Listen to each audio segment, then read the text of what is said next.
Oke, teman-teman. Makin banyak yang berdatangan. Thank you ya teman-teman ya. Selamat pagi semuanya gitu ya. Jadi seperti biasanya teman-teman ya. Jadi kita itu ada eh, kegiatan gitu ya. Namanya di sini adalah Talk gitu. Jadi kita akan ngomong-ngomong seputar rekruter dan juga knowledge-knowledge baru, dan di sini juga banyak juga ya member-member dari FRC gitu ya yang baru join gitu ya. Jadi notabene adalah di sini itu rekruter ya, rekruter teknologi gitu ya, bisa dikatakan seperti itu teman-teman. Kita di sini ada kedatangan Mas Fauzan sudah bergabung dengan kita. Teman-teman boleh banget ya open cam gitu ya, atau mungkin sekarang lagi sarapan ya kali ya. Jadi oke banget. Jadi nanti Mbak Tiara bisa dibantu ya ketika teman-teman lagi join lagi nanti untuk di approve diterima ya. Kita tunggu ya sebentar lagi ya teman-teman ya. Teman-teman yang lain. Oke, ada yang japri saya di sini. Jakarta daerah Palmer lagi mati lampu nih gitu. Jadi ada yang mengirimkan suratnya loh teman-teman, import banget ya teman-teman ya. Juga saya lagi cari tumpangan nih untuk ikut kelas dari Rektok 3 ini gitu. Ini dari salah satu member kita di grup, di grup general. Jadi teman-teman di sini thank you banget ya di weekend ini menyempatkan waktunya gitu ya untuk hadir. Oke, mungkin aku mau sapa-sapa dulu kali ya untuk yang hadir di sini. Oke, saya mau ngetes suaranya. Aduh, lagi sarapan, jangan-jangan. Halo Mbak Firda Nauha, selamat pagi. Ada nggak? Lagi deket itu nggak? Halo, Mbak. Oke. Halo, gimana? Lagi di mana nih Mbak? Lagi di rumah. Maaf nih, Mbak, nggak bisa on cam. Karena lagi Oke, ada nggak apa-apa. ponakan. Thank you banget ya yang udah join ya, walaupun nggak bisa on cam nggak apa-apa. Oke, diikutin ya Mbak ya kelasnya ya sampai akhir sesi ya. Mbak. Oke, thank you Mbak Firda. Oke, ini yang udah semangat ya on cam ini siap jadi member aktif ya. Di sini ada Mas Yudi tadi. Halo Mas Yudi. Boleh Mas Yudi sapa-sapa dulu. Halo Mbak. Halo, wih mantep ya Mas Yudi ya. Gimana Mas, lagi di mana nih? Lagi di rumah Mbak. Lagi di rumah. Oke, di daerah sekitar mana? Saya tinggal di Bintaro, Tangerang Selatan.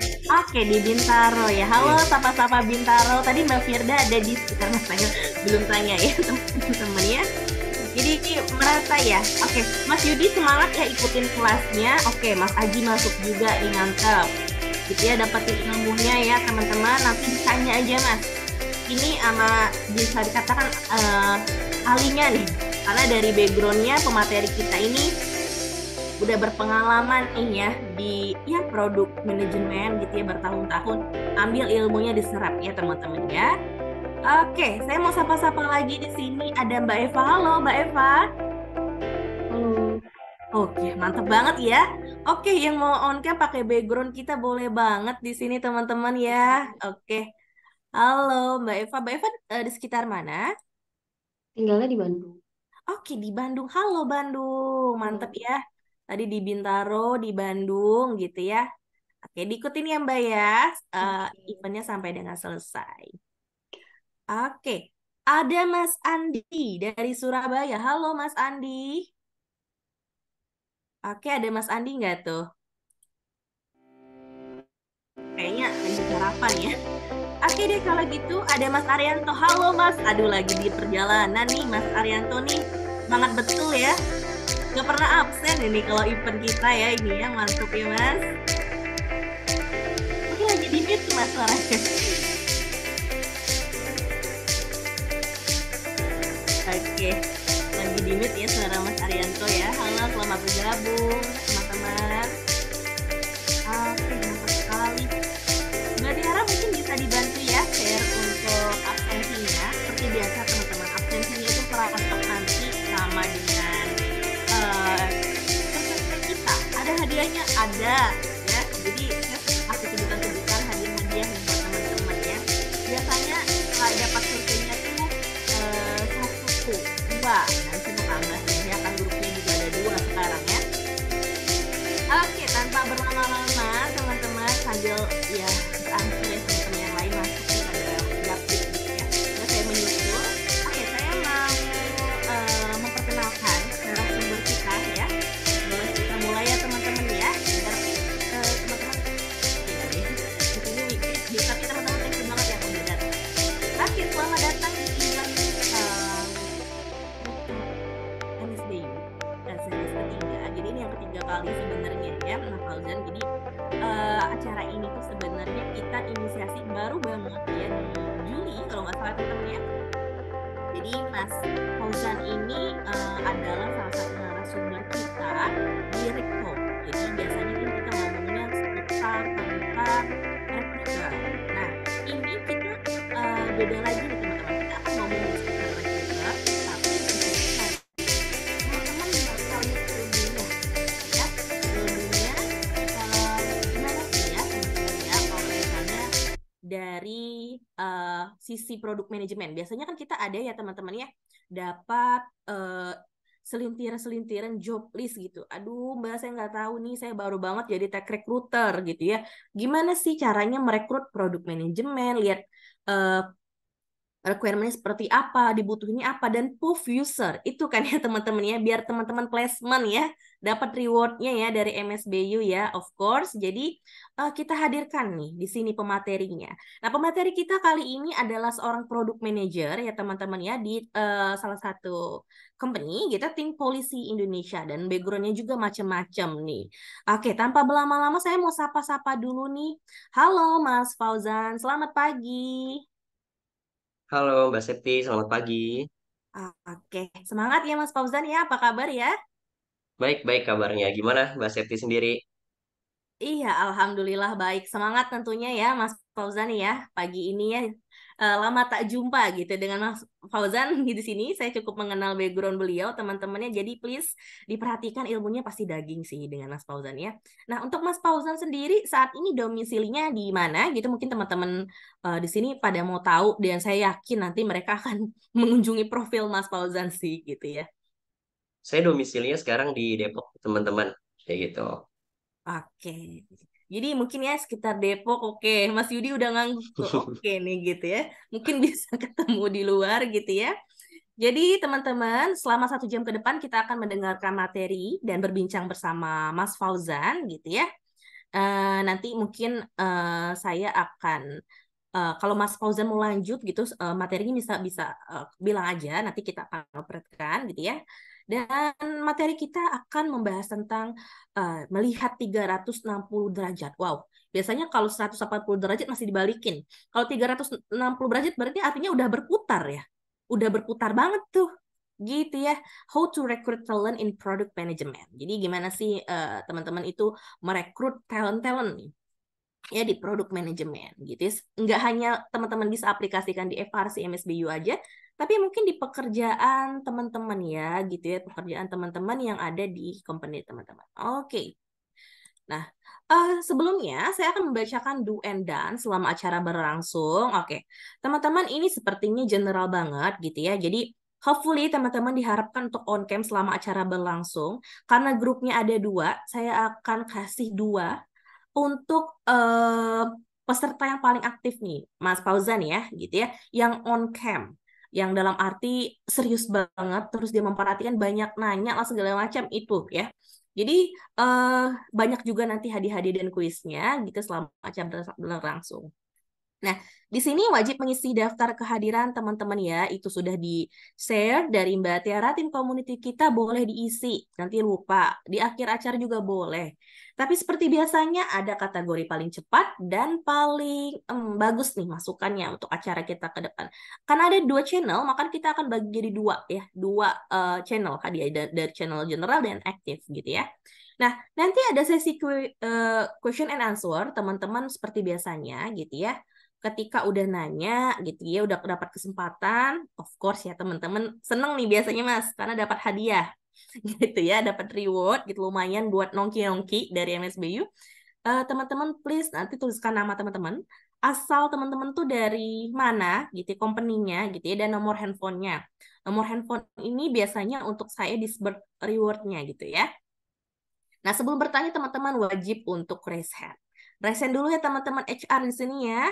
Oke. Dan hopefully pasti mengikuti acaranya sampai dengan selesai. Dan nggak boleh dilakukan ya seperti biasa ya. Kita di sini sama semuanya dilarang berkata kasar ya teman-teman ya. Karena di sini teman-teman rekruter ini profesional semua Mas Fauzan gitu ya. Background mereka ini recruiter, talent acquisition gitu ya, tech recruiter. Jadi memang teman-teman yang eh, saya percaya ya sangat-sangat kredibel gitu ya. Kemudian please jangan keluar saat acara berlangsung. Kalaupun keluar nih nggak sengaja tuh, Mas seperti Mas siapa nih? Mas Ari siapa nih? Belum sampai nyupir tuh. Tuh sampai nyupir, is oke nggak apa-apa banget saking all outnya ya teman-teman ya. Nah, nanti gitu ya ketika nggak sengaja keluar boleh gabung lagi gitu ya. Dan jangan lupa nyalakan mic saat acara berlangsung. Oke deh. Kalau gitu teman-teman, kita akan membahas tentang uh, Rec Talk Series 3 gitu ya. How to Recruit Talent and Product Management gitu ya. Jadi gimana teman-teman perhatikan, siap-siapkan karena kuisnya nggak jauh-jauh dari materi ini. Oke? Gitu. Nah, eh, saya tadi udah sapa-sapa nih sama narasumber kita. Ada Pak Muhammad Nur Fauzan, gitu ya, Product Manager dari Think Policy Indonesia. Nah, sebelumnya kita mau bacakan nih biodata narasumbernya. Is oke, Mas Fauzan ya? Oke, mungkin di sini mungkin Mas Fauzan bisa ceritakan nih, mungkin pengalaman Mas Nur Fauzan nih selama ini sebelum nanti kita masuk ke sesi selanjutnya. Oke, makasih Mbak Septi. Ya, salam kenal ya teman-teman. Saya bisa dipanggil Fauzan saja, kayak gitu. Nah, perihal track record saya ini di product management ya, itu saya sudah 2 tahun. Yang banyaknya itu di product owners di Click and Clean, lalu program manager di Ruang Guru, dan sekarang di product manager Think Policy gitu.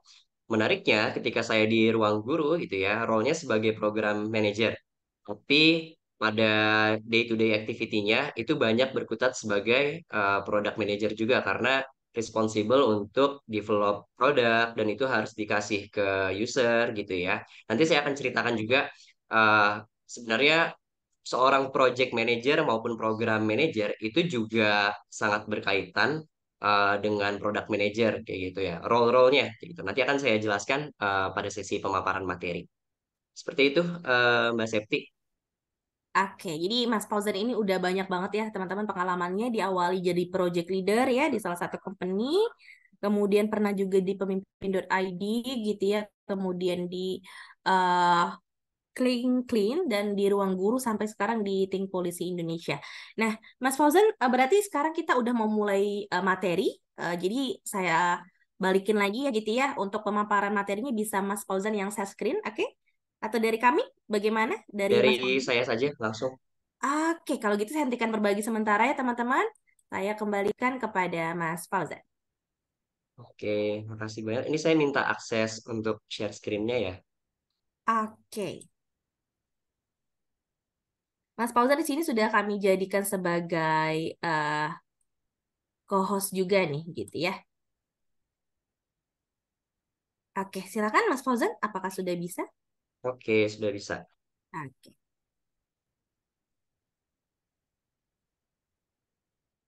Oke, sudah terlihat ya teman-teman ya presentasinya. Oke, sekali lagi selamat pagi. Salam kenal. Nama saya Muhammad Nur Fauzan, bisa dipanggilnya Fauzan. Dan senang juga bisa mengisi ya di acara Rectalk Series ketiga ya, Mbak Septi ya. Makasih banyak buat teman-teman dari MSBU dan juga teman-teman Tech Recruiter sebagai peserta ya. Meskipun weekend sudah bersedia nih untuk hadir mencari ilmu gitu ya. Kita saling sharing saja di sini sesuai dengan judulnya gitu ya. Seeing 360 Degrees gitu ya. How to Recruit Talent in Product Management. Jadi saya ingin berbagi ya 180 derajat dari POV saya sebagai product manager, orang yang pernah berkutat di product management hingga saat ini, dan juga tentunya dari perspektif teman-teman gitu ya, 180 derajat sebagai tech recruiter kayak gitu. Diskusi pada pagi hari ini akan bisa menjadi bermanfaat juga buat teman-teman bisa mencari kandidat ya yang sekiranya ini proper dengan requirement dari klien ataupun user gitu ya. Nah, ini semoga bisa bermanfaat ke depannya. Maka dari itu, disimak ya teman-teman untuk kelas pada pagi hari ini. Nah, kita akan mulai gitu ya diskusinya yang pertama dengan sebuah pertanyaan gitu ya. What is the difference between project management and product management? Ini nggak sedikit kita temuin ada orang yang masih cukup bingung dengan role-nya gitu ya, project manager dan product manager itu gimana kayak gitu. Kalau saya juga sebelumnya di ruang guru sebagai program manager, itu sebenarnya tipis-tipis ada role di project manajemennya juga tuh kayak gitu. Nah, tapi sebelum dijawab, saya ingin tanya juga dulu nih ke teman-teman, silakan jawab via chat boleh, open mic juga boleh. Teman-teman kan sebagai recruiter ya, pernah nggak merekrut project manager ya? Pernah nggak teman-teman? Kalau sekarang kan kita diskusinya tentang product management nih, jadi mungkin ada yang pernah rekrut product manager gitu ya, ataupun juga yang belum, it's okay. Nah, tapi saya penasaran sih, ada yang pernah eh, rekrut kandidat project manager nggak? Silakan boleh dijawab di chat atau raise hand juga boleh gitu ya. Kasih reaction jempol juga boleh. Ada di sini yang pernah? Pernah, oke, pernah ya. Kak Hilmi pernah, Kak Aji pernah, Kak Tifal juga pernah, kayak gitu. Oke, nah ini menarik ya, teman-teman. Karena udah ada yang pernah merekrut project manager, sekarang boleh dijawab di kolom chat. Bedanya apa antara project management dengan product management? Silakan dari apapun yang teman-teman pahami sejauh ini. Apa bedanya project management dengan product management? Open mic juga boleh ya, silakan. Kayak gitu.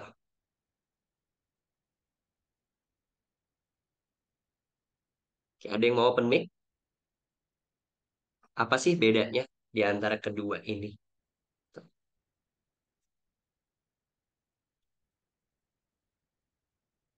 Atau aku cold call ya?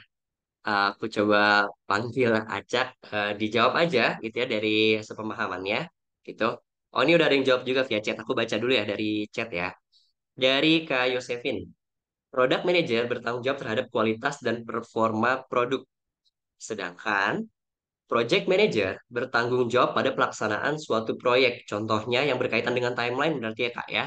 Fitur A selesai kapan dan seterusnya. Yap, betul sekali. Yang lain ada yang ingin coba menjawab atau serupa juga gitu ya. Oke, jadi jawaban dari Kak Yosefin ini benar banget ya teman-teman ya. Jadi kalau untuk PM itu sendiri dia yang benar-benar bertanggung jawab kualitasnya produk ini gimana gitu ya, performa produk ini, matriksnya sukseskah, gagalkah, diterima oleh customer kah gitu ya. Sementara kalau project manager itu dia yang coba bertanggung jawab ini supaya bisa dilaksanakan dengan baik sesuai timeline gitu ya, seperti apa tuh. Nah teman-teman, semoga ini menjadi awal pemahaman juga gitu ya, perihal perbedaannya antara project management dan juga product management. Nah, tapi saya ingin memperkuat lagi nih ya, pemahaman antara keduanya dengan menggunakan kerangka product development loop. Karena ini akan jauh lebih mudah memahami perbedaannya product management dan juga project management gitu. Jadi teman-teman, kalau seorang product manager ya, kita fokusnya sekarang pada role product manager ya, karena sesuai dengan diskusi di kelas pagi hari ini. Seorang product manager, kalau dia ingin membuat suatu produk, ya, build zero to one gitu ya, build from scratch, baru banget ngebikin misalnya, itu tentunya dia harus masuk ke fase discover dulu, gitu. Dia harus masuk ke fase discover terlebih dahulu. Dia harus jelajahi produk ini, gitu ya. Analisis SWOT-nya seperti apa, keunggulannya, kelemahannya kira-kira seperti apa. Lalu dia juga coba riset, gitu ya, apa yang menjadi kebutuhan dari customer. Kenapa customer mengalami pain point atau kesulitan tentang A gitu ya. Apakah produk dia bisa menyelesaikan permasalahan tersebut gitu ya. Dia coba riset, dia coba bangun hipotesisnya gitu ya. Nah, semua itu adalah implementasi product management di fase discover dalam product development loop. Tuh. Nah, ketika sudah dapat nih hipotesisnya gitu ya, asumsinya dia sudah dapat, oh kalau customer mengalami kesulitan A, kayaknya bisa diselesaikan dengan diberikan fitur X, Y, Z. Dia sudah dapat kerangka asumsinya ya, lalu dia harus coba validasi dengan caranya masuk ke fase deliver. Dia harus antarkan produk itu untuk diuji, untuk dites oleh customer. Bener suka nggak ya si customer? Bener dia merasa terselesaikan nggak ya masalahnya lewat produk kami gitu. Itu masuk ke fase deliver yang dimana ini seorang product manager sudah mulai harus menggunakan topi ya sebagai project manager. Jadi dia harus mulai main shifting, udah mulai berubah nih cara pengelolaannya dari yang awalnya product management di fase discover. Ketika dia deliver something, dia harus menggunakan metode project management. Implementasinya harus sesuai dengan bagaimana kaidah-kaidah project management. Tuh. Nah, mungkin muncul pertanyaan kayak gitu. Berarti kalau product manager juga harus menguasai tentang project management dong. Tentu gitu. Dia harus bisa menguasai. Nah, kalau sebaliknya gimana? Apakah project manager harus menguasai product management? Tuh. Ini bisa berbeda-beda ya cara menanggapinya. Kayak gitu. Ada yang menjawab nggak mesti ya seorang project manager nggak mesti memahami bagaimana product management. Tapi kalau dari saya satu sama lain itu harus bisa berempati. Seorang project manager dia harus bisa berempati apa yang dikerjakan oleh product manager. Begitupun sebaliknya. Product manager itu juga harus bisa berempati apa yang dikerjakan oleh seorang project manager. Kayak gitu. Nah, itu ya teman-teman. Di fase deliver ini, iya menggunakan implementasi project management, tapi tidak dijalankannya hanya oleh project manager ya, bisa juga dijalankan oleh software developer yang dia membangun websitenya, membangun aplikasinya ya, memulai melakukan coding gitu ya. Apakah website ini sangat ramah untuk user? Nah, itu juga dijalankan oleh software developer gitu. Dan masih banyak lagi sih sebenarnya role-role yang terlibat di fase delivery ini. Tuh.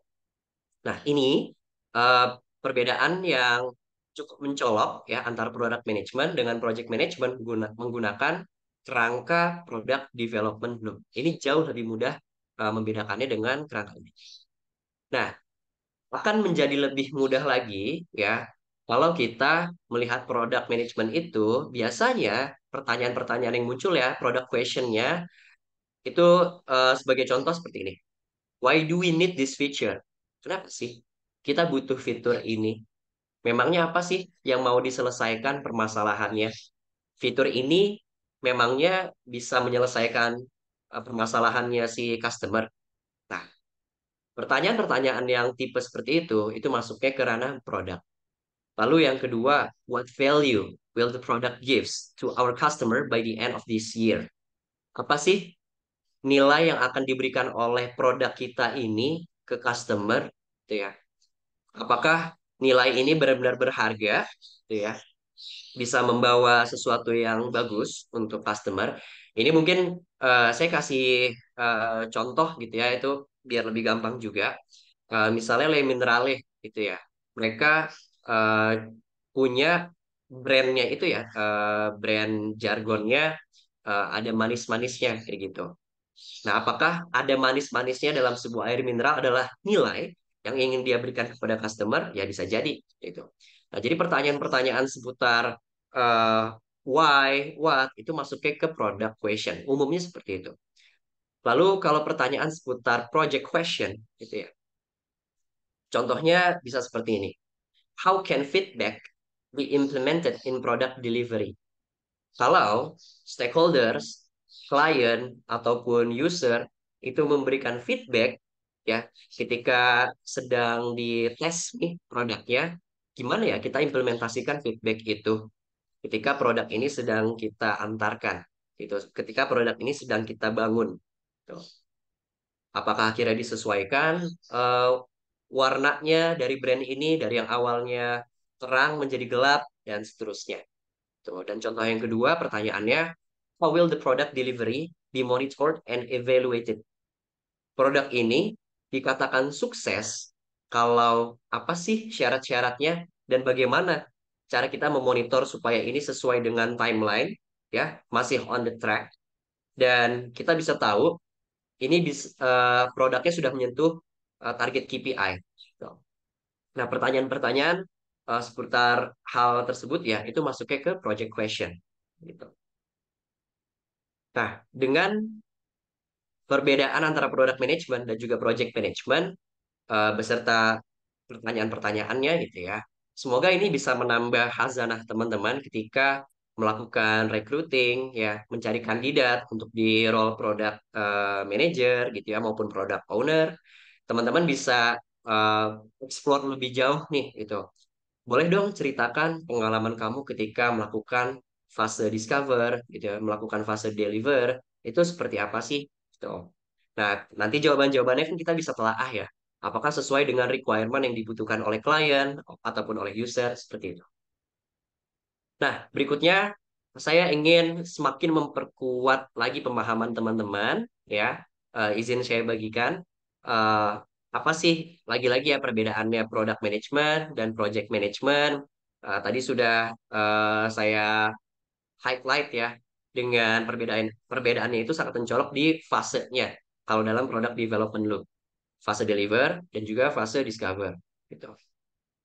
Anggap ini adalah sebuah suplemen obat gitu ya, sebuah suplemen obat dan ada kemasannya juga ya, botol kemasannya warna putih. Lalu muncul sebuah statement seperti ini.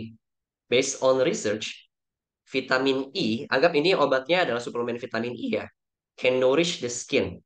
Lalu ada muncul statement kedua. 76% of women need supplements that can make their skin healthy. Kalau kita lihat dari dua statement ini, kira-kira statement ini berdiri di fase apa sih? Discover atau deliver? Kira-kira di mana, teman-teman? Oke, thank you Kak Aji. Fase discovery. Tuh. Kak Dewi, Octavia juga sudah jawab ya, dan teman-teman lainnya. Betul ya. Ini masuknya di fase discovery. Betul. Karena dia statementnya itu lebih ke riset gitu ya, fundamental kenapa produk ini harus dibangun gitu ya. Oh ya, alasannya karena banyak nih perempuan yang membutuhkan suplemen supaya kulitnya menjadi lebih sehat gitu. Dan mungkin ada rangkaian argumen-argumen maupun riset-riset valid lainnya ya gitu. Nah, kalau yang selanjutnya statement ini, we can make bottle packaging for 3 days. Ya, kita bisa bikin kemasan botol ini dalam 3 hari. Kita juga bisa akuisisi ya female customers dengan mengadakan event itu ya, mungkin webinar, conference talk segala macamnya di sebuah plaza untuk promosiin produk kita kayak gitu. Nah, ini masuknya tentu ke fase delivery. Tuh. Yang harus menjadi catatan adalah apakah fase delivery itu bisa mendukung ya tercapainya apa yang dibutuhkan fase discovery kayak gitu. Oke, tadi ya eh, nilai yang ingin diberikan melalui produk ini, vitamin E bisa menyehatkan kulit seseorang kayak gitu. Dan inginnya segmen yang dituju adalah perempuan. Nah, apakah fase delivery ini bisa benar-benar mencapai target-target dari discovery? Tuh. Itu akan jauh lebih bagus ya kalau bisa tercapai. Karena jadinya relevan gitu ya, linear. Tuh.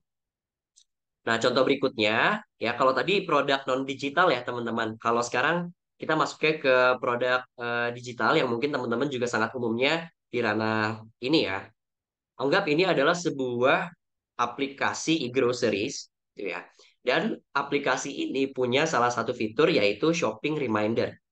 Jadi user bisa mengaktifkan ya fitur ini untuk mengingatkan dia melakukan belanja bulanan ya, belanja mingguan, belanja harian. Nah, seperti itu. Dan dia juga bisa tentukan kapan nih waktunya gitu ya. Ini kebetulan saya pernah bikin projectnya, jadi fiturnya more or less seperti ini kayak gitu. Nah, dari produk yang ada di layar teman-teman, gitu ya, Kalau contoh fase discovery itu seperti ini ya. The shopping reminder feature will boost revenue by 30 to 40%. Lagi-lagi, argumennya adalah riset. Itu kalau masuk ke fase discovery karena dia harus menjelajah produk ini, fitur ini kenapa dibuat. Oh ya, dia dibuat karena ini bisa meningkatkan revenue kita hingga 30 sampai 40% gitu. Jadi untuk benefit ke internal company ini sangat menguntungkan gitu. Makanya fitur ini dibutuhkan kayak gitu.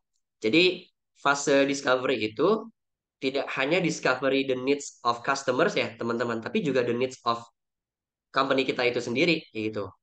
Kira-kira ini akan menguntungkan nggak ya, memberi dampak positif nggak ya untuk company itu juga bisa dilakukan di fase discovery gitu ya. Nah, selanjutnya fase untuk delivery-nya ya. Contoh statementnya seperti ini. The shopping reminder feature will pop up seamlessly only in 1 second.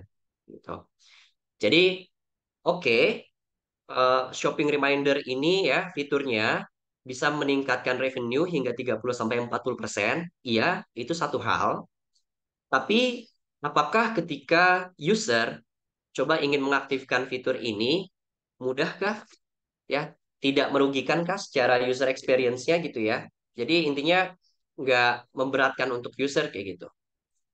Bayangin misalnya teman-teman ya, ketika user coba aktifkan fitur ini ya, misalnya dia mau mau mau klik gitu ya, klik icon shopping reminder, munculnya tuh 5 detik, 10 detik, tuh. Itu kan akan sangat mengganggu ya user experience-nya. Nah, makanya penting untuk software developer ya, coba membuat fitur ini agar lebih seamless. Oke, waktu user ngeklik uh, shopping reminder-nya ya, shopping reminder icon, pop up yang muncul seperti ini itu hanya 1 detik.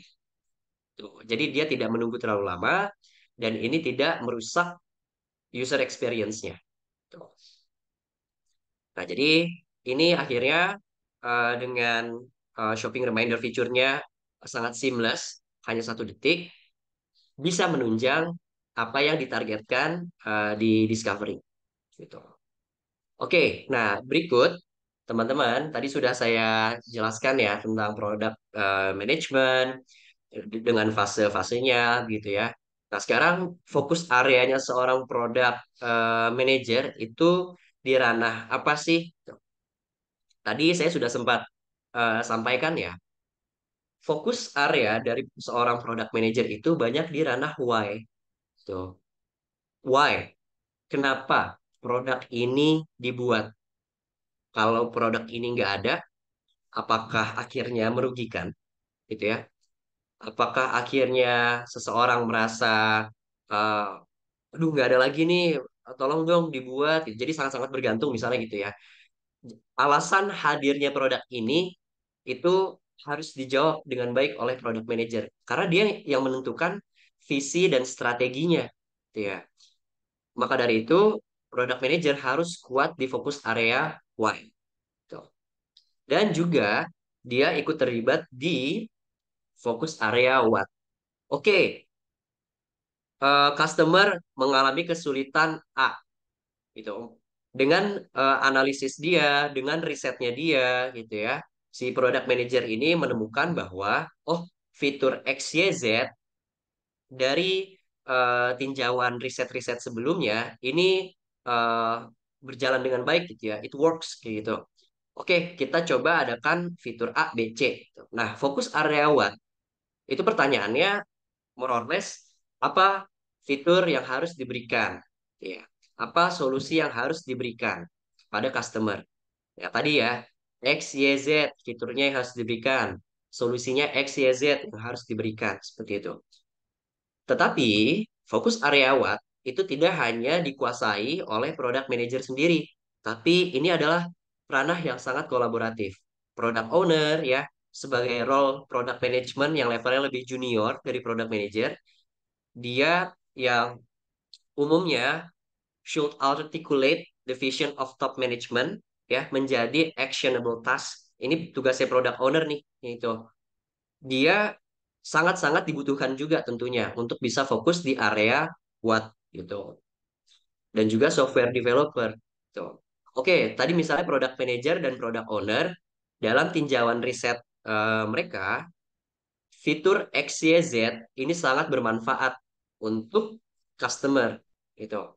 Nah, tapi butuh ditanya juga nih ke software developer ya, karena dia yang akan membangun aplikasinya kan ya. Tuh. Kira-kira memungkinkan nggak XYZ ini dibangun kayak gitu.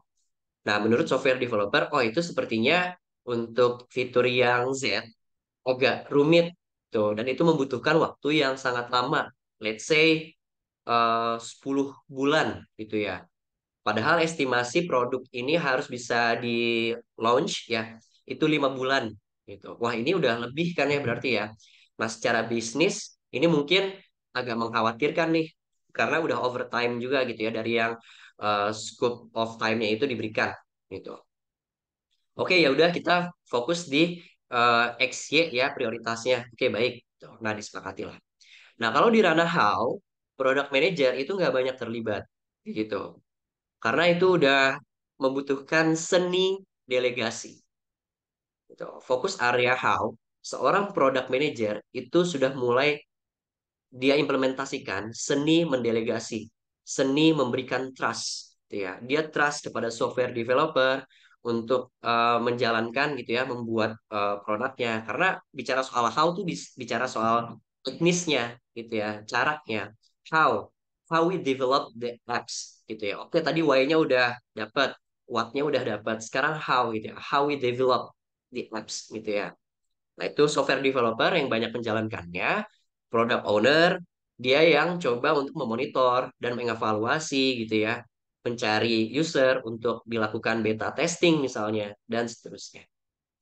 Nah, ini product management fokus areanya. Eh, ini bisa menjadi diskusi juga ya, menjadi diskusi dengan kandidat product manager, bagaimana sih pengalaman mereka gitu ya, ketika menjadi seorang product manager, apa yang mereka lakukan dari work experience sebelumnya gitu ya, bagaimana menjalankan why, bagaimana menjalankan what gitu ya, dan bagaimana mereka mendelegasikan soal how, itu jadi semoga menambah hazanah teman-teman ya untuk bisa berdiskusi lebih deep lagi, lebih rich lagi dengan kandidatnya yang ingin mendaftar sebagai product manager.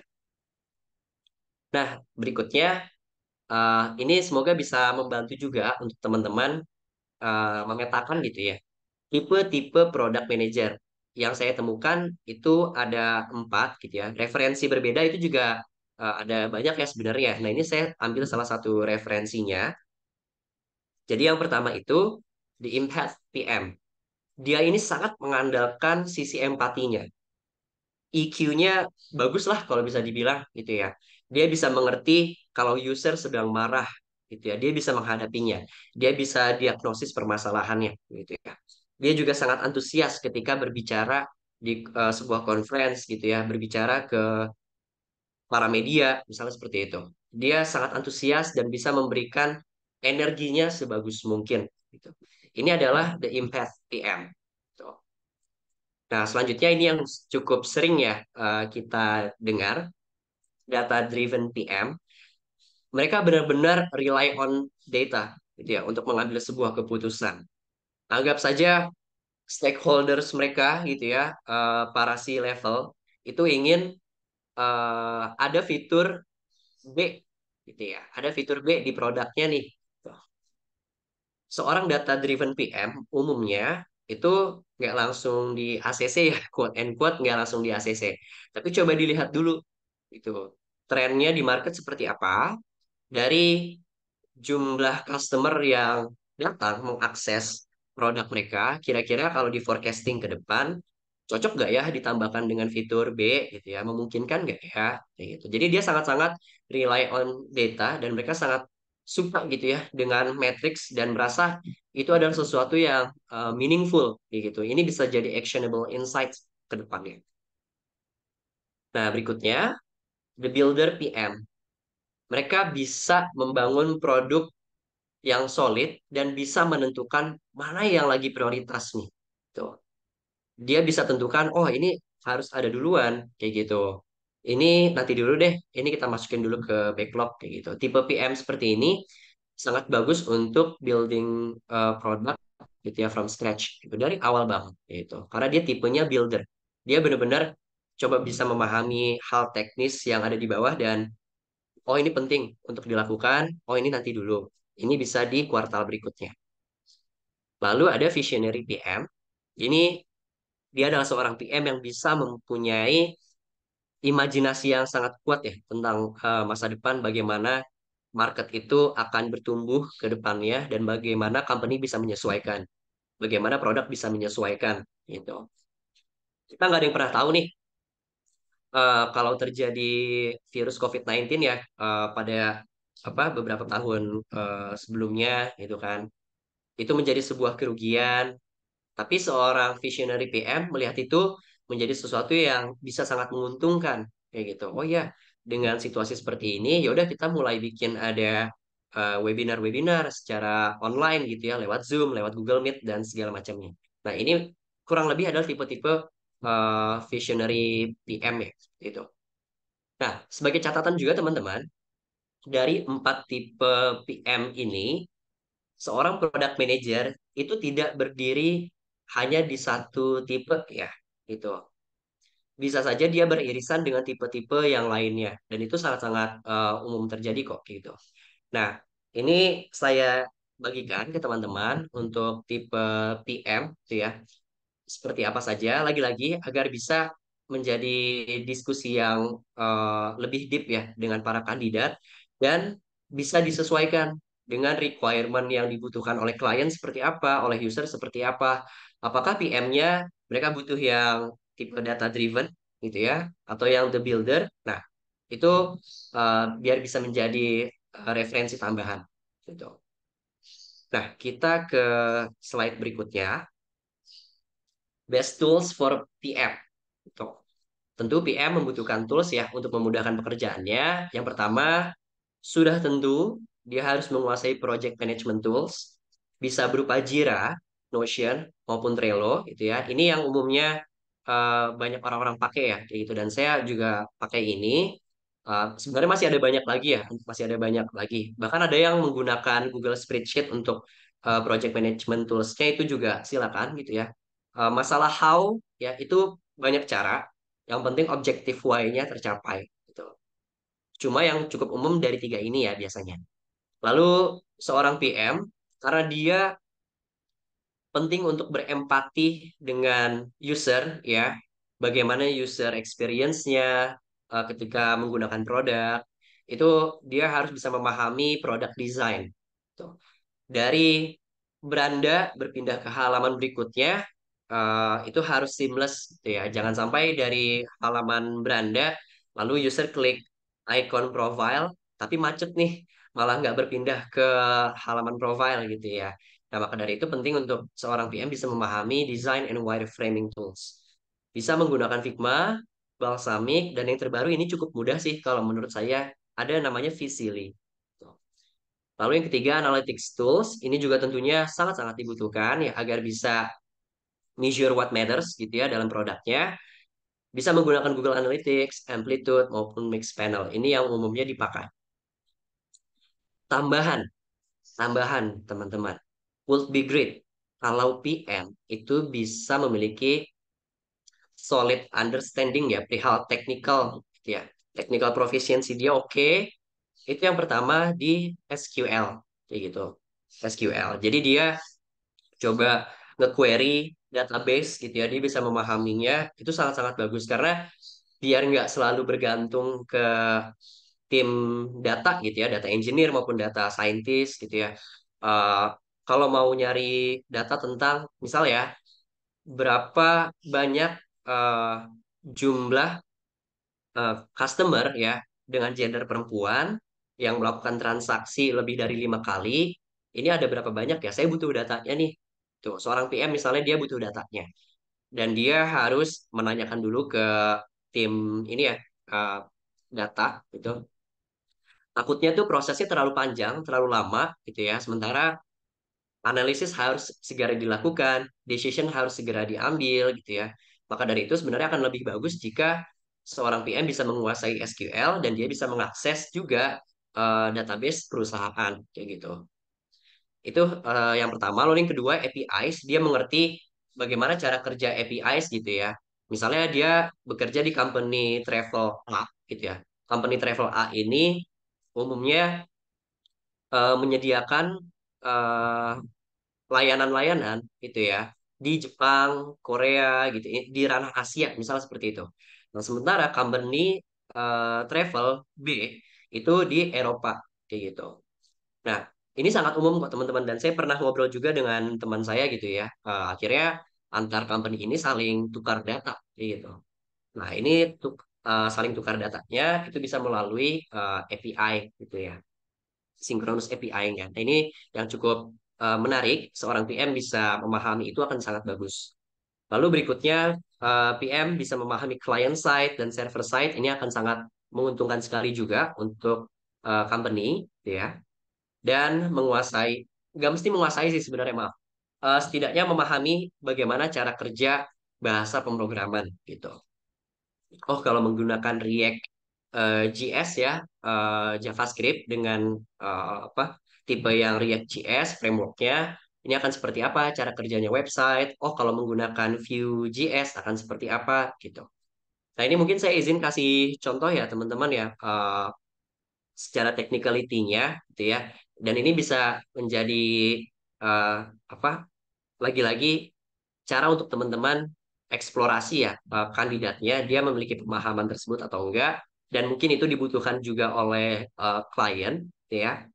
Nah, ini bisa dengan cara berikut. Saya izin berikan contohnya melalui dua e-commerce ini ya, Bukalapak dan juga Shopee. Karena dua e-commerce ini ketika saya coba explore gitu ya ke dalamnya, ini sepertinya menggunakan gaya programming yang berbeda, gitu ya. Sistem programmingnya agak berbeda. Itu berpengaruh sekali ke bagaimana cara kerja websitenya.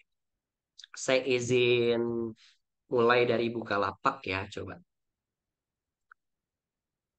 Nah, oke. Sudah terlihat teman-teman?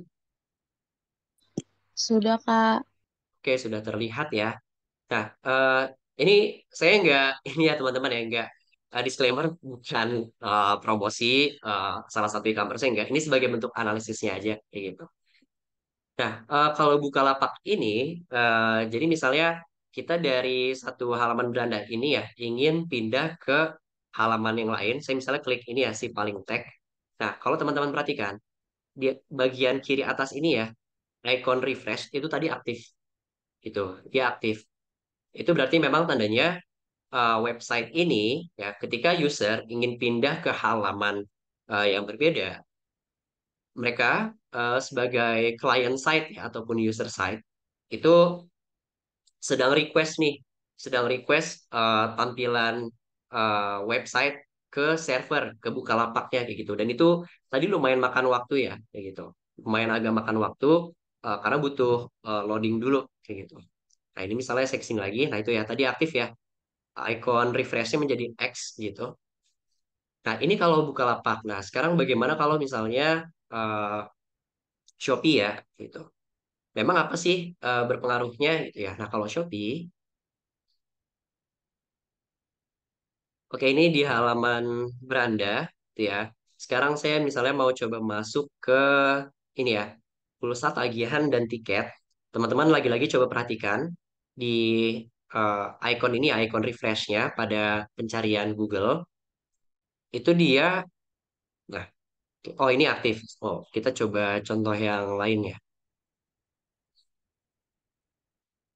Misalnya ini aksesoris fashion. Nah, ketika saya klik aksesoris fashion, icon dari ini ya, dari refresh-nya tidak aktif kayak gitu. Nah, eh, ini namanya sistem yang digunakan website oleh Shopee bernama single page application. Tuh, umumnya menggunakan bahasa pemrograman Vue.js maupun Nuxt.js. Jadi ketika seseorang tadi ya ingin dari satu halaman ke halaman yang lain itu seamless gitu, itu cepat.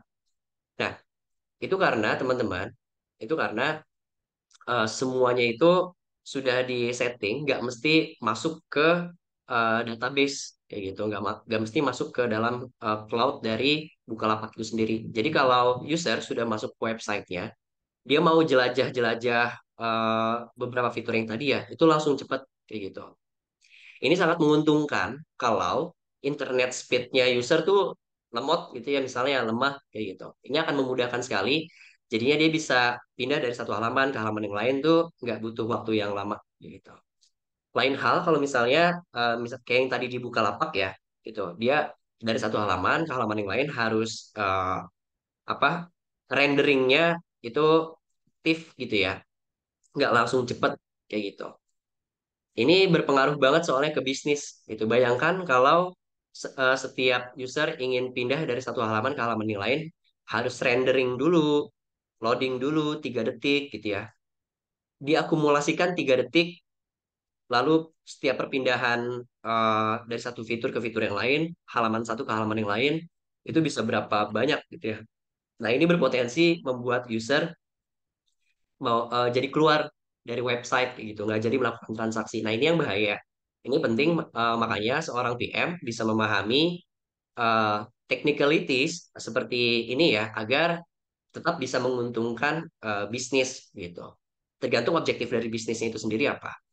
Nah, tapi uh, itu ya soal pros dari ini ya menggunakan single page application seperti Shopee. Nah, apa sih tapi sisi kontraknya gitu ya? Kalau sisi kontranya adalah website Shopee ini uh, tidak SEO friendly jadinya. Nggak begitu mudah untuk dilacak oleh mesin pencarian Google. Jadi Shopee ini nggak mudah untuk menjadi rujukan utama karena itu kekurangannya. Kalau dari single page application ya, gitu. Jadi Bukalapak itu bisa saja menjadi lebih unggul secara SEO friendly karena dia tidak menggunakan single page application. Gitu. Nah itu sebagai uh, ini ya sharing dari saya tentang POV saya sendiri perihal bagaimana pentingnya programming language itu bisa dipahami juga oleh seorang PM ya karena akan berpengaruh ke bisnis dari perusahaan. Nah, berikutnya saya 2 tahun menjalani ini ya di ranah product management. Saya merasa penting sekali sih teman-teman untuk bisa memahami personality dari setiap orang gitu ya.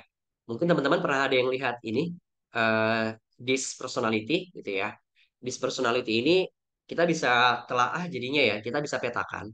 Seseorang nih dia kira-kira personalitinya seperti apa sih gitu. Nah, kalau kita lihat di sini ada matriks ya dengan 4 kuadran. Tuh. Kuadran di bagian atas itu dia cenderung cara kerjanya cepat. Kayak gitu. Cepat bukan berarti baik ya teman-teman. Nggak selalunya baik. Begitupun matriks yang di bawah, dia tend to slow untuk cara kerjanya. Slow, cara kerjanya belum tentu buruk. Gitu. Lalu kalau kuadran yang ke kanan, itu dia cenderung people oriented. Lalu kalau yang ke kiri, dia cenderung task oriented. Gitu. Nah, dimulai dari kuadran yang kiri atas, itu dominance. Tuh. Seseorang dengan personality yang dominance, ya, jadi kalau teman-teman mau mencari PM, mencari tahu apa personalitinya, mungkin ada yang dominance. Nah, dominance seperti ini. Dia results oriented. Dia sangat-sangat menjunjung tinggi target KPI harus bisa dicapai. Tuh. Lalu dia adalah seorang driver, bukan navigator ya. Kalau navigator mengarahkan. Kalau driver dia yang kemudikan. Ini arah produknya harus ke sini. Arah produknya harus ke sana. Karena plus minusnya seperti ini. Nah, seperti itu. Lalu dia kompetitif. Kompetitif ini bukan berarti dia kompetitif hanya ke internal saja gitu ya. Itu belum tentu. Bisa saja dia juga seorang yang kompetitif kepada eksternal gitu ya, antar company lain. Gitu. Lalu influence, apakah PM eh, seorang yang influence? Nah ini juga bisa dicari tahu ya lewat DSC personality. Seorang yang influence dia cirinya persuasif gitu ya, bisa mengajak eh, lintas divisi untuk bekerja bareng. Yuk, kita bangun produk ini, gitu. Diajak tuh dari divisi marketing, dari divisi engineering, dari divisi data, dan seterusnya. Lalu dia inspiring dan juga antusias. Gitu. Lalu untuk steady ya. Dia cenderung people oriented dan cara kerjanya melambat gitu. Dia sabar, ciri-cirinya ya, dia demokratis gitu untuk mengambil keputusan bersama, cenderung demokratis dan juga suportif. Lalu ada yang terakhir compliant, dia analytical, dia detail oriented, ciri-cirinya dan juga sistematis gitu. Jadi cenderung status quo yang dijalankan gitu ya. Seperti apa yang sudah sukses sebelumnya, oke dijalankan kembali. Dan kalau misalnya mau eksplorasi produk baru, yuk kita analisis dulu plus minusnya seperti apa, kayak gitu. Jadi dia lebih eh, apa ya, lebih jarang sekali menggunakan metode eksperimen dibanding apa harus menganalisis gitu ya. Dia lebih mengutamakan analisis dulu plus minusnya, baru kita bikin produknya. Karena mungkin ada tipe PM yang yaudah jalanin dulu aja gitu. Kita tend to speed over quality gitu. Jalanin dulu, nanti kita eksperimen, dapat hasilnya kita feedback. Nah, ini semoga bisa menjadi tambahan insight juga untuk teman-teman agar bisa menemukan kandidat yang sesuai gitu ya. Karena saya sendiri pun eh, ketika ini ya memiliki teman-teman ya sebagai subordinat itu sangat butuh sih mengetahui personality masing-masing gitu ya. Apakah dia dominance, influence, steady, compliant? Karena saya punya kebutuhan tersendiri nih. Oh, saya butuh orang yang dia fokusnya di compliant karena A, B, C ataupun di influence karena A, B, C seperti itu. Dan terakhir, last but not least, choose candidates who explain their success stories, not only their job responsibilities.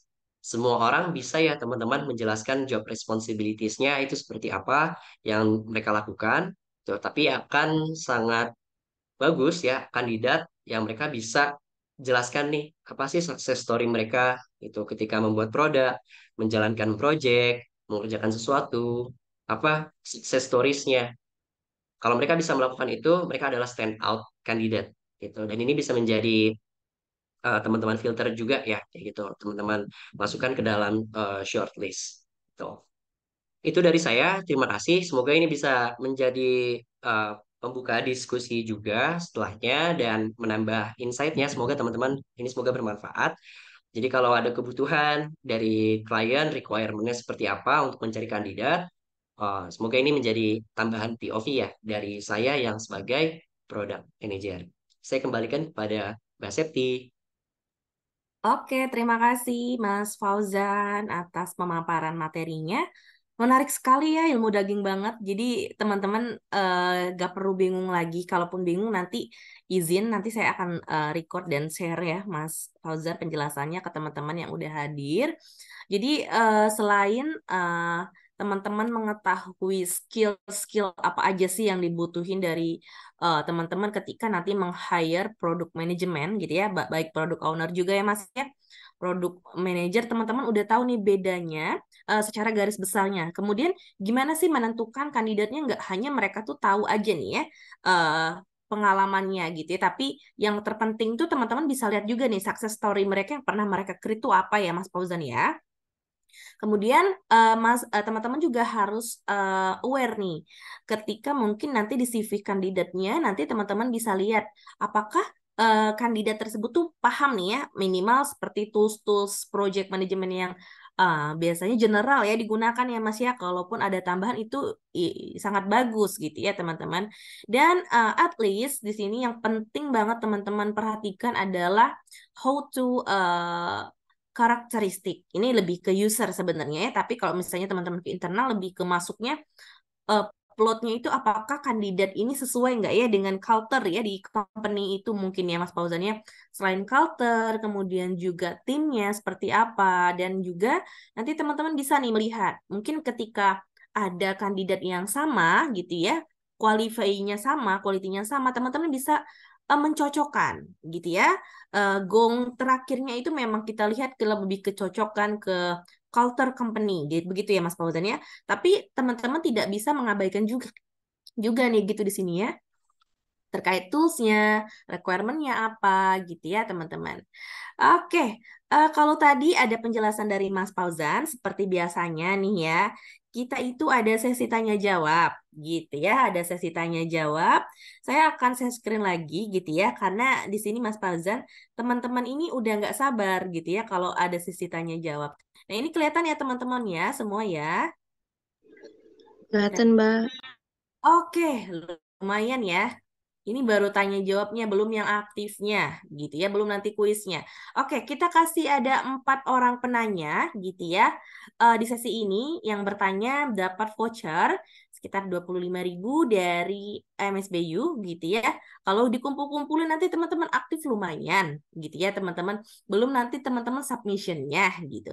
Banyak banget ya. Belum nanti hadiah kuisnya dan lain-lainnya, gitu ya.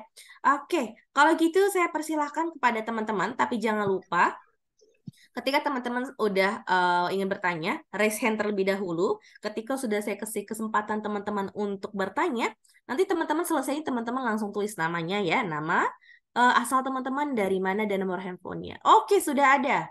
Yang ingin bertanya yang pertama ada Mbak Anissa Maulidina. Halo Mbak Anissa. Oke. Halo, Mbak. Oke, boleh nih Mbak Anissa. Mbak Anissa, sekarang domisilinya di mana? Ya, domisili saya saat ini di Jakarta Barat, khususnya di Oke, Kebonjeruk. oke dari Jakarta Barat ya. Ya. Untuk background company Mbak Anissa nih, mungkin bisa sedikit di-spill ke Mas Fauzan nih di bidang apa, Mbak? Kalau saya di rekrutmen outsourcing sih, Mbak. Oke, oke, Iya. boleh ke Mbak Anissa untuk dipersilahkan bertanya kepada Mas Fauzan kira-kira apa nih? Ya, Mas Fauzan, saya izin bertanya. Semisalnya nih kita ngerekrut eh, posisi product manager ya. Nah, saya kan nggak punya background di ini ya, apa namanya, maksudnya di bidang IT gitu. Menurut Mas Fauzan sendiri, kita harus ada background juga nggak sih Mas? Kayak contoh ya misalkan nanti kita tanya ke kandidatnya, kayak biasa nggak gunain tools apa, kayak gitu-gitu gitu. Nah terus misalnya nanti si kandidatnya tanya gitu, terus kita nggak ada background apa-apa itu gimana ya? Udah situ aja pertanyaan aku. Oke, di notice ya Mbak Anissa Maulina, thank you. Mungkin dari Mas Fauzan mau langsung jawab Iya, saya atau izin ditangkap langsung dulu?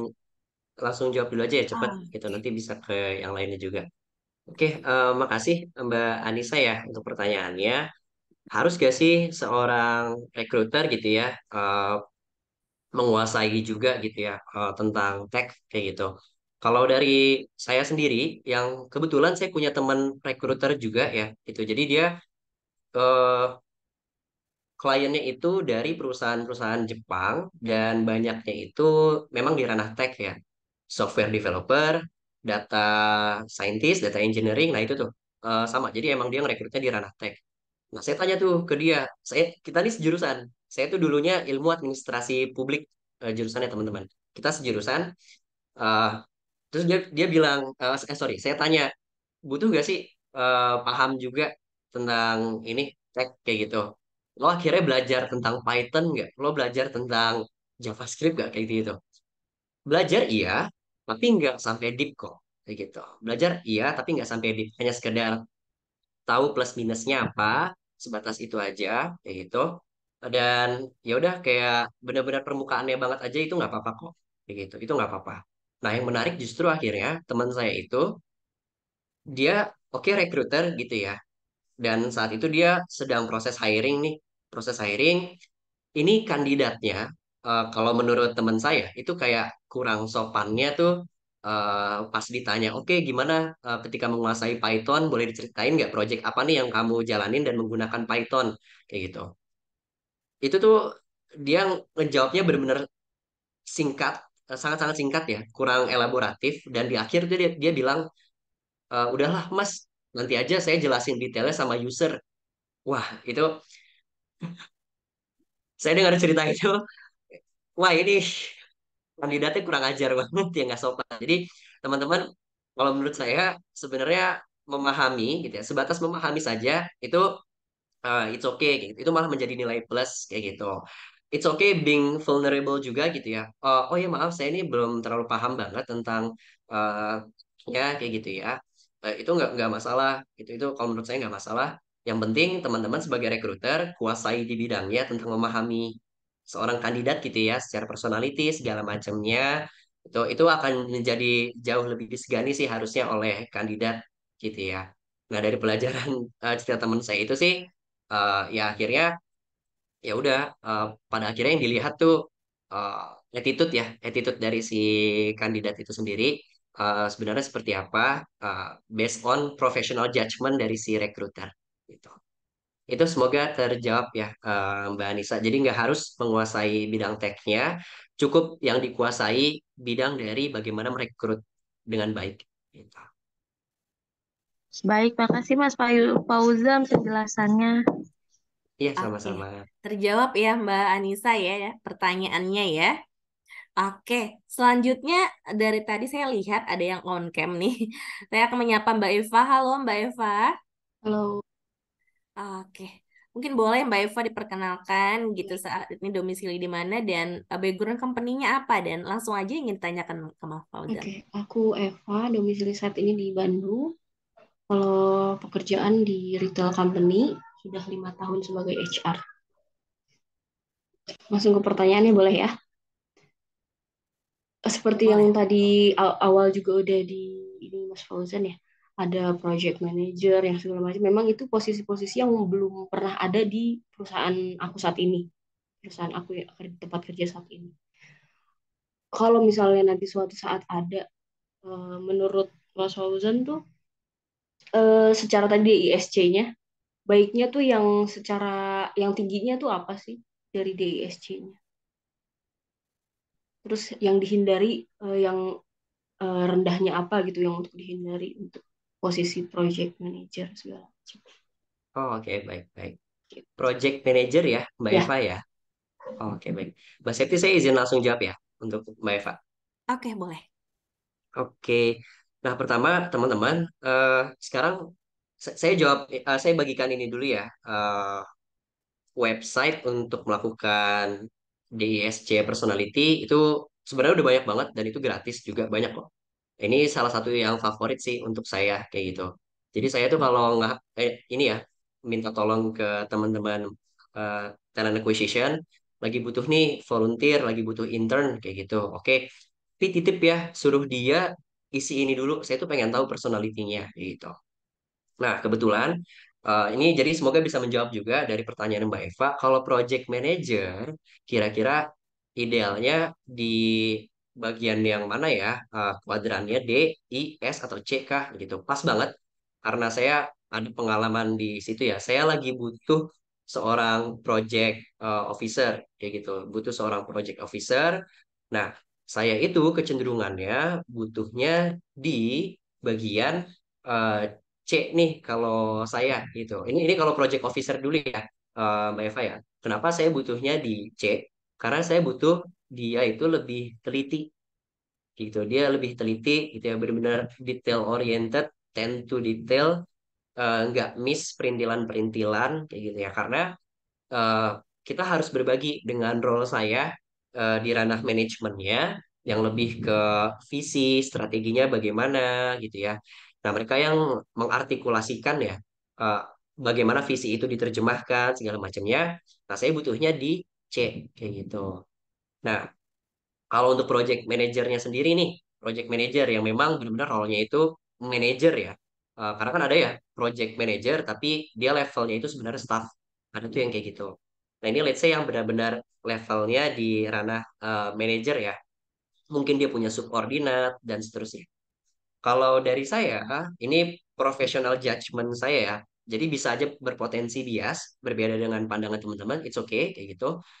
Eh, Kalau saya kecenderungannya ada di antara D atau I, kayak gitu. Antara D atau I, dominance atau influence. Tergantung kebutuhannya nih, teman-teman. Saya waktu di ruang guru, jadi role sebagai program manager tuh eh, ada tiga, ada tiga orang. Salah satunya itu saya. Dan kita nih bertiga, itu saya merasa kita saling melengkapi banget sih, kayak gitu. saling melengkapi banget. Saya itu kecenderungannya di dominance, gitu ya.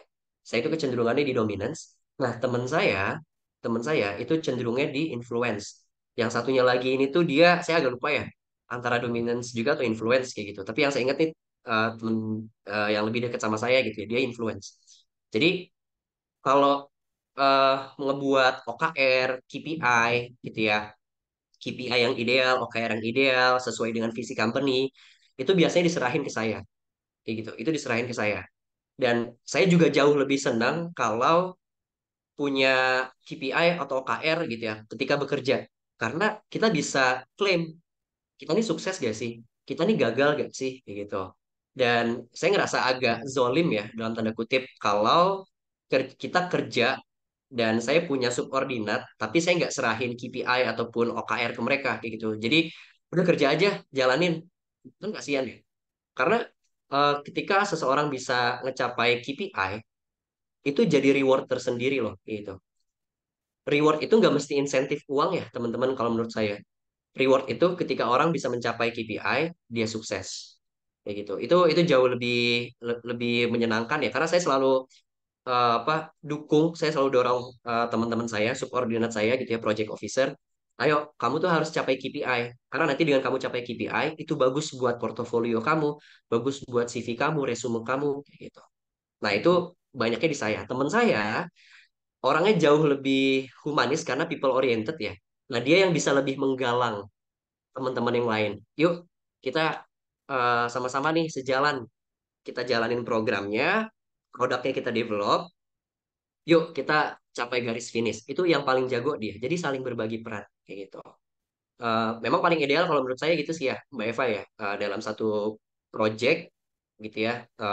Misalnya ada dibutuhkannya itu lebih dari satu PM, nah itu saling melengkapi aja kayak gitu. Tapi kalau yang dibutuhkan hanya satu project manager, silahkan diputuskan sih sesuai dengan kebutuhan dari company ya. Mau cenderung ke dominance atau influence gitu. Semoga terjawab, Mbak Eva. Oke, bagaimana Mbak Eva? Cukup terjawab dari Mas Fauzan? Ya, cukup. Terima Oke, kasih. thank you Mas Fauzan untuk Masih. jawaban Mbak Eva. Mbak Eva silakan ya ditulis namanya, asalnya dan nomor handphonenya yang bisa untuk kita confirm. Oke, Mas Fauzan, di sini ada pertanyaan gitu ya, eh, di kolom chat itu dari, saya pilih ya, ini pertanyaan dari Mbak Latifatul Afifah. Di sini bertanya, Mas Fauzan, izin bertanya kepada Mas Fauzan, apakah untuk kandidat yang mempunyai pengalaman sebagai team lead developer bisa untuk switch career kepada project manager atau product manager? Apa saja skill tambahan yang akan dibutuhkan? Apakah bisa disamakan antara team lead developer dan PM? Oke, boleh mungkin Mas Fauzan untuk dijawab terlebih dahulu. Oke, saya jawab pertanyaan dari Mbak Afifah ya. Bisa nggak sih tim lead developer itu switch career jadi project manager atau product manager? Gitu ya. Hmm. Saya pernah ikut konferensi tentang PM dan mereka levelnya udah sampai lead. Mereka cerita ternyata awal mula karirnya itu sebagai akuntan. Ada yang dari jurusan pertanian gitu. Jadi memang sangat-sangat beragam banget gitu ya. Saya akhirnya muncul pada satu kesimpulan. eh, Mungkin ini di Indonesia saja ya. Saya nggak tahu sih kalau di negara lain mengalami serupa apa enggak. Di Indonesia kita kuliah apa? Dan apa pas kerja tuh rada berbeda kayak gitu ya, kayak teman saya ya, dia administrasi publik, pas kerja dia rekruter. Dia Mm-mm. nanya sama atasannya, kenapa sih, jadi udah berapa bulan dan udah lumayan deket ya sama atasannya, dia nanya, kenapa waktu itu kok nerima saya sih gitu, karena kamu punya track record di organisasi kayak gitu, saya ngelihat di leadership kamu. Nah, saya sepakat banget sih di situ. Dan dari ini ya, pembicara di konferensi yang pernah datengin itu juga sama omongannya tentang leadership. Jadi basic fundamental skillnya itu sebenarnya di leadership ya, yang saya sebenarnya tidak bahas di deck presentasi saya kayak gitu. Tapi itu sangat-sangat fundamental untuk semua role. Semua tuh leadership, kemauan untuk belajarnya, gitu ya. Dari yang awalnya nggak bisa jadi bisa, dari awal yang nggak tahu gitu ya jadi tahu, semua intinya di masalah kemauannya sih gitu ya, dan kecerdasan emosionalnya gitu. Ketika dia nggak bisa, apa nih secara emosional yang akan dia lakukan kayak gitu. Jadi kalau menurut saya leadership ya itu yang jadi basic fundamentalnya. Nah kalau additional skillnya dari tim lead developer pindah ke PM ya kayak gitu. Apa yang dibutuhin? eh, ini sih pemahaman dia untuk bisa menguasai project management tools-nya itu sendiri dulu ya, kayak gitu. Bisa menjalankan sesuatu itu sesuai dengan scope of work-nya dan apa yang dijalani masih sesuai dengan ini ya, timeline sama ini yang terpenting, kemampuan untuk decision making kayak gitu. Pengambilan keputusannya gitu. Jadi dia cepat gak dalam mengambil keputusan kayak gitu. Lagi-lagi ini professional judgment saya bisa berpotensi bias agak sulit ya kalau dari pengalaman saya seorang project manager atau product manager yang dia personality-nya itu steady karena dia apa ya pengambilan keputusannya itu amat-amat demokratis gitu ya sementara kadang kebutuhan dari company itu cepat kayak gitu. Saya punya kecenderungannya itu ya udah eh, yang penting stakeholders yang punya ini ya interest paling kuat dan emang benar-benar ini relevan dengan kebutuhan bisnis, ya udah jalanin dulu. Gitu. Kita eksperimen aja.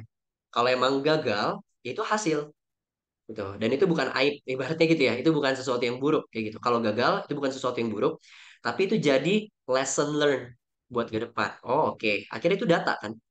Berarti ke depan harusnya ngejalanin A, B, C kayak gitu. Dan seperti itu sih harus punya keberanian eksperimen, lakuin sesuatu dulu aja jalanin gitu ya. Jangan terlalu banyak analisis, jangan terlalu banyak diskusi sana sini, takutnya malah tersesat gitu. Karena saya punya prinsip kalau mau tersesat caranya nanya banyak orang kayak gitu. Itu sih. Jadi eh, kalau saya kecenderungannya di situ ya. Mungkin bias, mungkin berbeda dengan teman-teman karena satu dua hal itu it's okay kayak gitu. Semoga terjawab ya Mbak Afifah. Oke, bagaimana Mbak Viva? Cukup terjawab ya? Atau ada yang ingin tanyakan lagi nih Mbak Viva? Oke, mungkin saya resume ya dari pertanyaan Mbak Viva tadi, bahwasannya tetap aja ya, kita harus lihat nih, apakah kandidatnya itu memang punya requirement di kebutuhan barunya, gitu ya. Kalau produk manager seperti apa, kemudian project manager seperti apa. Ketika memang dia memang bisa, kenapa tidak gitu. Tapi lihat balik lagi ya, kalau memang selain dia toolsnya mumpuni, dia bisa mengoperate dan dia punya skill leadership itu is okay ya sebagai untuk mengisi role tersebut. Tapi kalau sekiranya ada miss dalam salah satunya, berarti ini bisa dipertimbangkan, gitu ya, Mbak Viva ya. Oke, di sini tadi ada yang angkat tangan lagi. Oke, ada Mas Aji. Halo, Mas Aji. Halo Mbak, apa Oke, kabar? Alhamdulillah baik. Bagaimana Mas Aji? Alhamdulillah baik. Sorry nih, Oke, Mas Aji mungkin kameranya bisa lagi nggak baik. diperkenalkan kepada Mas Fauzan dan bisa langsung Oke, ditanyakan pertanyaannya. oke. Kalau gitu, perkenalkan Mas Fauzan, saya Aji, saya dari Blockchain Talent Indonesia, as a Senior Talent Partner. Aku mungkin pertanyaannya tadi agak sedikit mirip dengan pertanyaan teman, salah satu teman di sini yang bertanya ketika pivot karir dari profesi sebelumnya mungkin bukan orang produk and then jadi produk. Nah, kalau pertanyaan saya lebih spesifik ke industrinya nih, Mas Fauzan. Misalnya kalau orang produk sebelumnya ini dia dari produk dari perusahaan e-commerce atau mungkin logistik, tapi mau pivot nih ke perusahaan yang mungkin uh, industrinya berbeda, misalnya uh, kayak Mas Fauzan deh di bidang politik gitu. Is it sebagai user, kalau Mas Fauzan melihat itu krusial nggak sih Mas? Misalnya saya orang produk dari perusahaan finance yang konvensional, saya mau pindah ke perusahaan e-commerce. Kalau pandangannya Mas Fauzan sebagai user, apakah itu berpengaruh besar ketika Mas memilih kandidat tersebut? Terima kasih.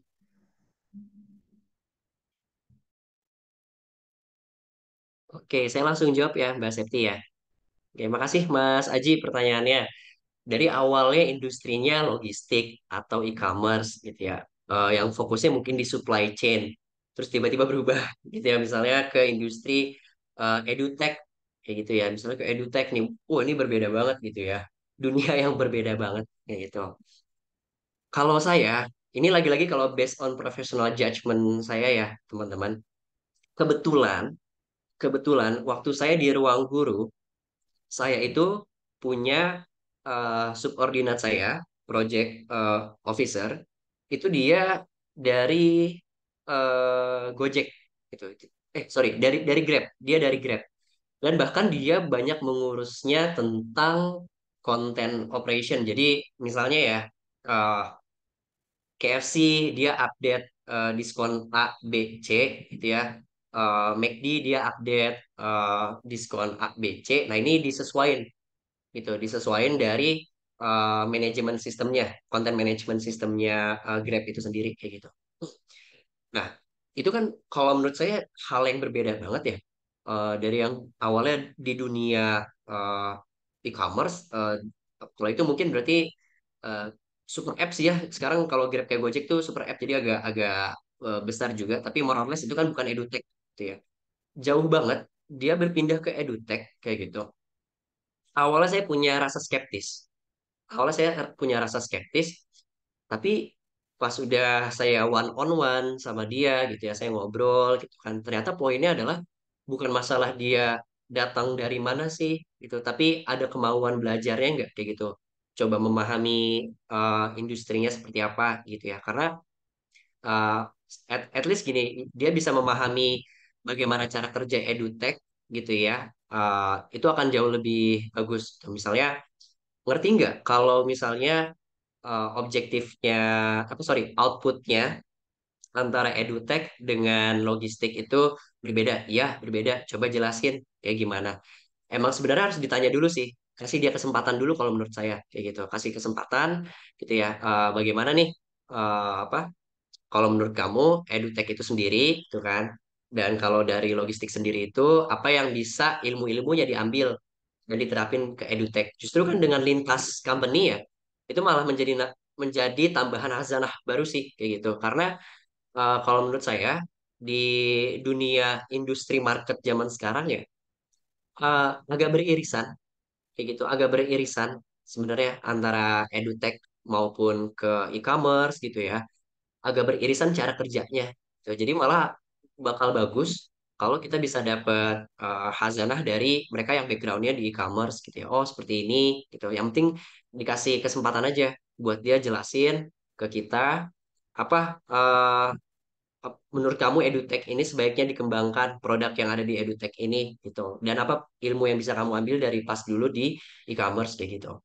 Itu malah akhirnya menguntungkan banget sih untuk divisi saya, Mas Aji, menguntungkan banget.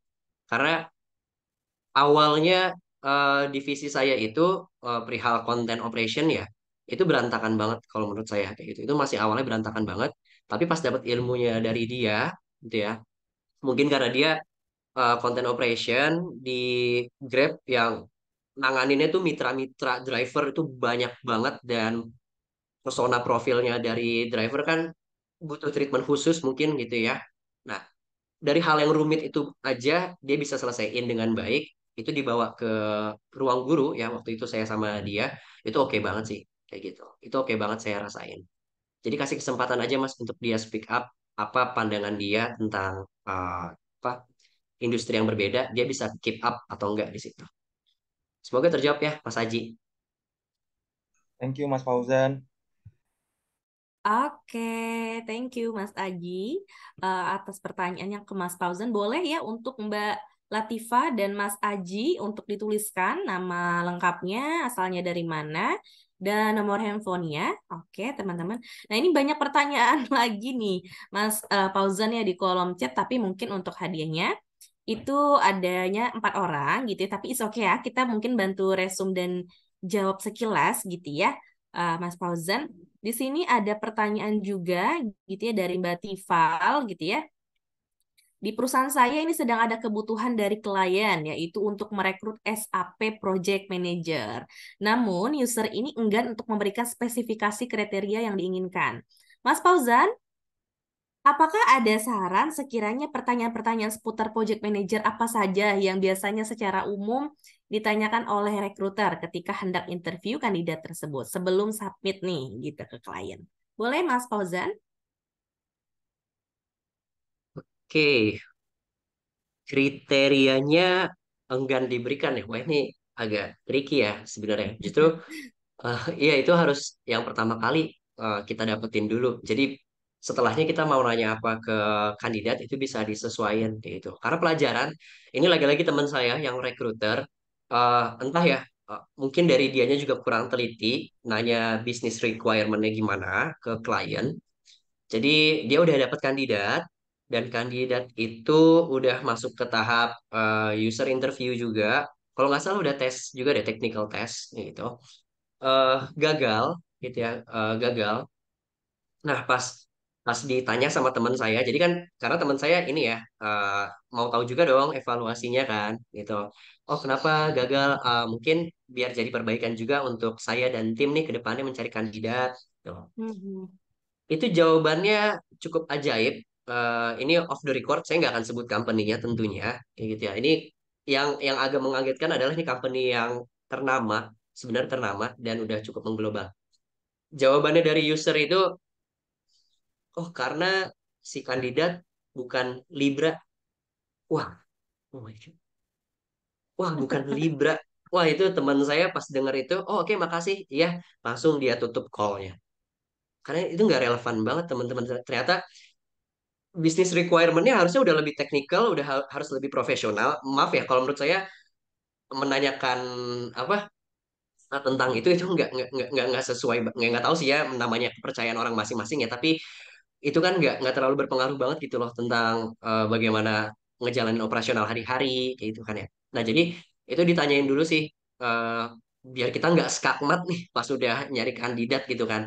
Itu harus di make sure dulu bisnis requirement-nya gimana dari user ataupun klien gitu.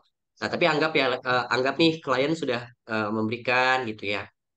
Kalau kalau improvisasinya dari saya ini juga coba tanyain lagi ke si user perihal tadi personality.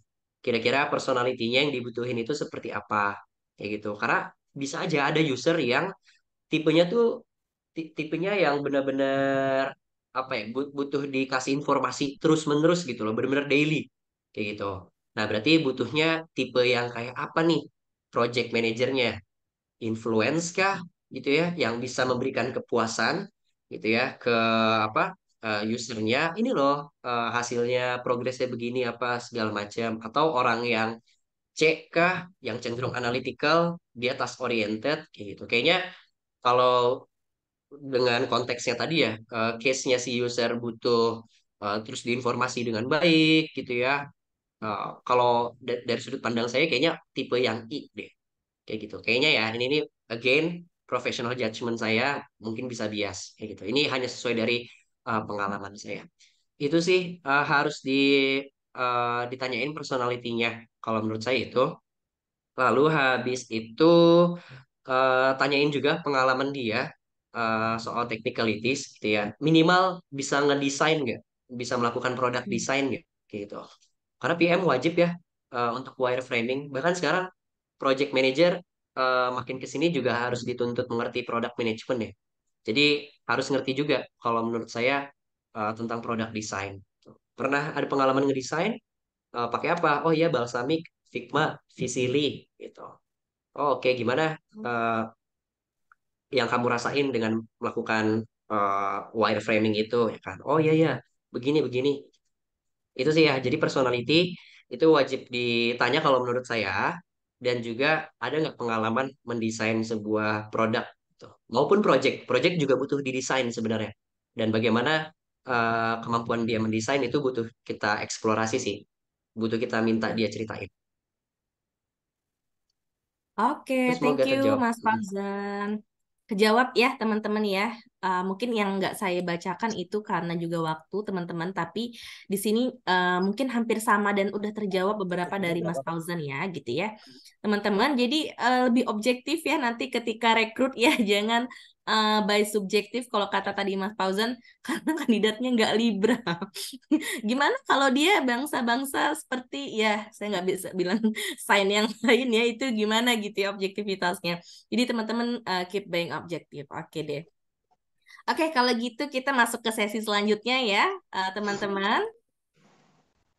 Oke, sesi selanjutnya adalah kuis. Nah, kuis ini nih, kenapa hadiahnya lebih gede bagi teman-teman yang nggak kebagian bertanya, tadi yang angkat tangan gitu ya, boleh. Ini adalah gongnya nih, berarti teman-teman nyimak nih dari awal sampai akhir. Kalau teman-teman benar nih ya menjawabnya, gitu ya. Oke, teman-teman boleh ya di mute terlebih dahulu. Oke, oke. Boleh disiapkan teman-teman, nanti Mas Fauzan bantu jawabannya ya. Mas Fauzan yang menentukan di kolom chat Mas Fauzan. Gitu. Jadi teman-teman nanti jawabnya langsung di kolom chat. Gitu, di kolom chat teman-teman. eh yang tercepat dan tepat itu Mas Fauzan, pemenangnya ya.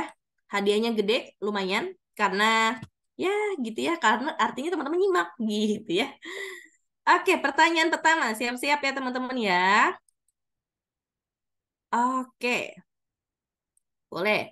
Dalam produk development loop, fase apa yang membutuhkan cara berpikir project management? A. Discover, B. Delivery. Oke, ada belum Mas? Pemenangnya nih.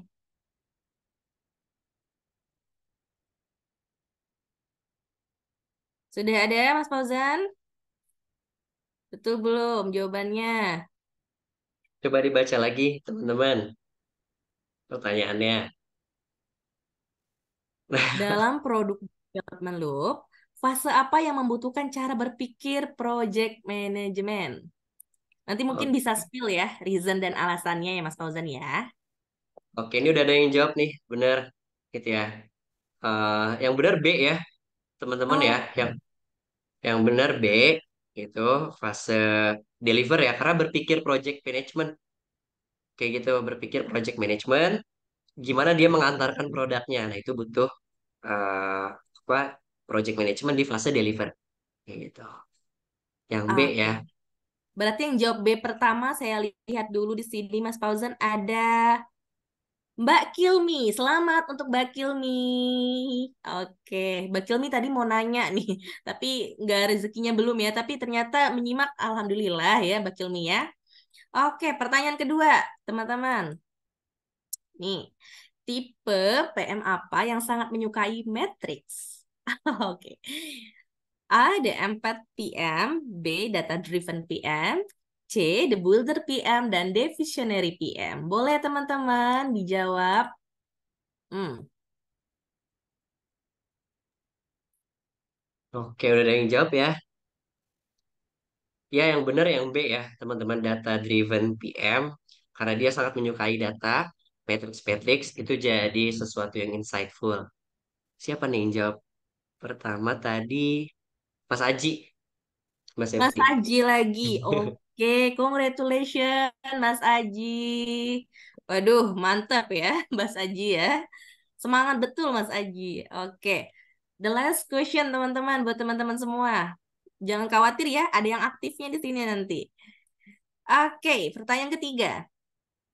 Pada this personality, manakah personality yang memiliki ciri berfokus pada hal-hal yang detail? A. Dominance, B. Influence, C. Steady, and D. Complain. Oke, jawab teman-teman.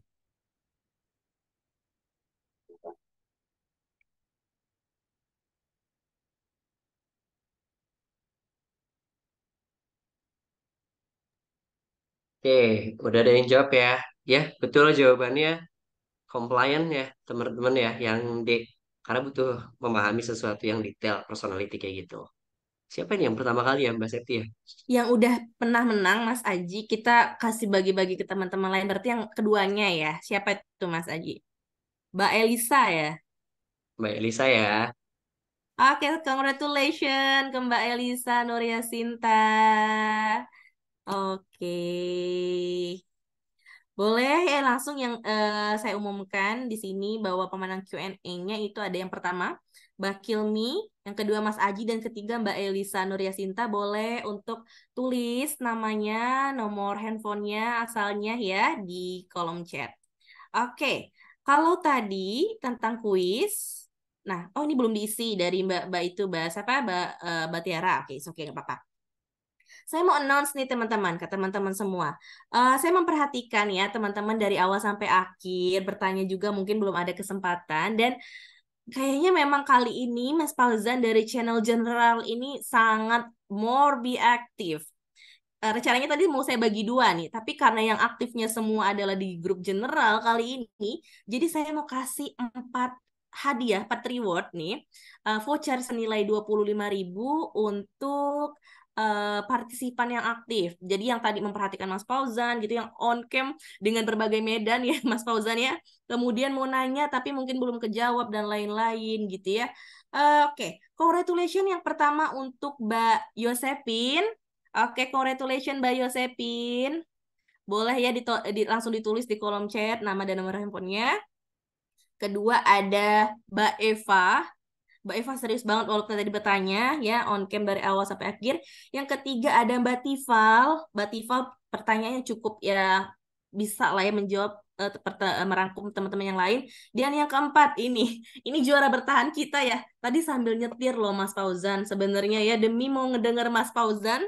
Semangat betul beliau satu ini dan sangat suportif banget. Oke, congratulations ke Mas Arianto.